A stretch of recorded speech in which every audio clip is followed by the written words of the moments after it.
How did this woman go from writing a paltry 12 books a year to over 200? AI. It's always AI. Alexandra Alter profiled romance writer Coral Hart, not her real name, in The Times, and it's a good example of journalism that doesn't explicitly pass judgment, but still leaves me feeling like the writer knew how the piece would be received. Pen name Hart has produced some 200 novels in the last year using generative AI, and she's self-published them under 20 plus different pen names on Amazon, selling tens of thousands of copies and earning herself six-figure royalty revenues. She's also created a business selling coursework to other potential writers who might be interested in using AI to write their own novels. Hart is one of a growing number of writers who believe that the stigma around AI usage in writing will eventually go away, that readers just won't care, and, not to mention, it's a lot easier when the AI does the hard work for you. She explicitly poses the question, if I can generate a book in a day while it takes you 6 months to write a novel, who do you think's going to win the race? The thing is, that stigma is still very much a real thing, which is why Hart doesn't disclose that she uses AI in her writing. And that's the bit that I want to zoom in on, because I think to an extent she's right.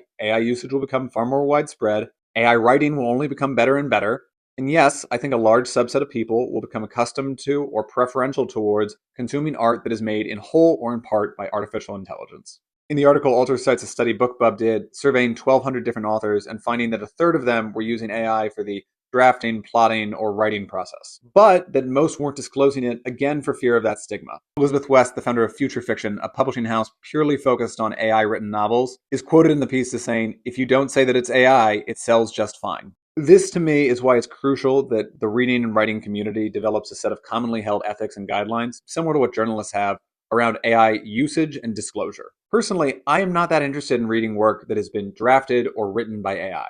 But it doesn't bother me if, to enhance your sci-fi story, ChatGPT explained to you how a rocket ship works, so long as that's just research and not writing that you actually use.